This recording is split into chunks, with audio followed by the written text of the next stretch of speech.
As you know, I am Bruce Naylor, go by Frugal Tech here on YouTube, and today's question comes from Larsus. Now, this is a rather long, it's more of a statement than a question, so I'm not going to read it in its entirety, but kind of give you an overview. The question is up on the screen, however.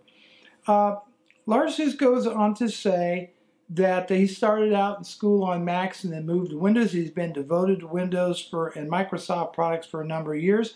He can't understand why there's so much hate against Microsoft in the world today. And he thinks that Microsoft should rebrand itself after various failures in people's eyes, such as Windows 8, Windows 10, Windows Phone, Surface Line, Microsoft Man. Says he can just keep on going on that. It's really dark times for Microsoft. And he says that his IT colleagues and friends makes fun of him because how devoted I am to Microsoft. So why is there so much hate against Microsoft in this day and age? Well, I can tell you a few things. Now, I've been a Microsoft customer for going on 30 years.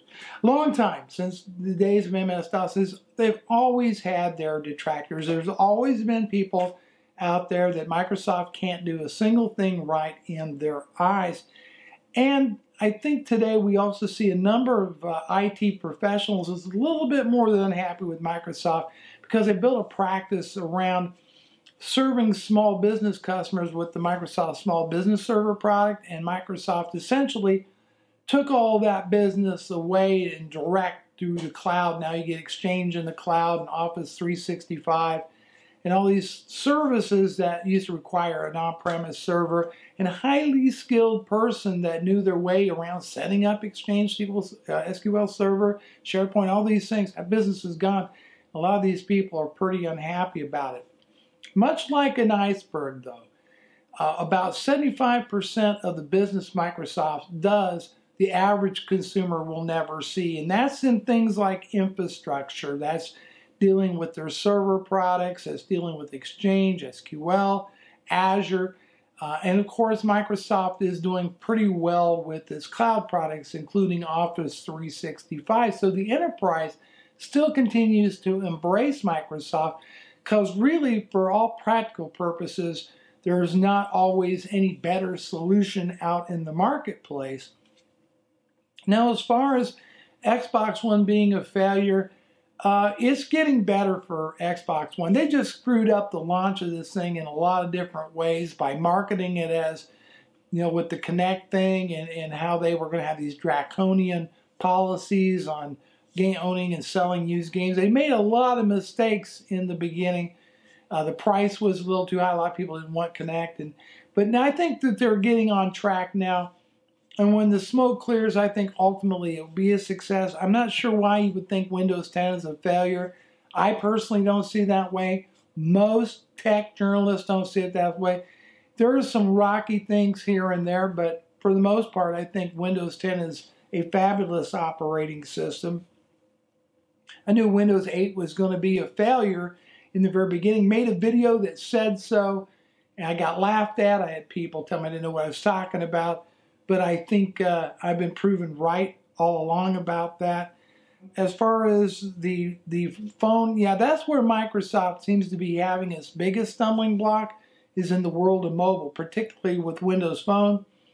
I agree with you, it's a failure. Microsoft knows it's a failure. But I look for the next generation for Microsoft to introduce a Surface phone. Now, let's talk about Surface briefly. You mentioned it as part of your failures. No, I think the marketplace sees the Surface product line as doing very, very well. Microsoft's building that into a multi-billion-dollar business. The Surface Pro 3, the Surface Pro 4 are earning rave reviews.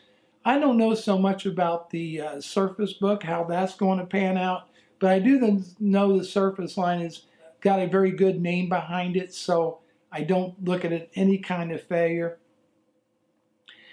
If your IT friends are making fun of you because of your loyalty to Microsoft, well, there's no company out there that hits it out of the park 100% of the time. Apple has had way more of its share of failures, all right? Way more than its share of failures. You take so many turns at bat, and occasionally you knock one out of the park, but more times than not, you might be getting a hit, run, or foul. That's kind of the way it goes. And when you're a big, well-known, publicly traded company like Microsoft, you're going to have more misses than you are home runs, but that's kind of the nature of the beast. All in all, I think Microsoft is working pretty hard to turn itself around. And occasionally, yes, they do have a blunder, just like they did with the storage now on OneDrive. That's kind of a bad PR move. But every company has its problems. And there's some people that think that Apple's more hip, more cool than, or they think Microsoft is not as hip or cool as Apple or Android or other alternatives out there. But I think they're doing a great job all in all. They've got their problem areas, and some products are going to be a hit, some are going to be a miss. But ever since Microsoft practically opened its door, there's always been those who never liked Redmond or what they did, and they'll never please everybody all the time.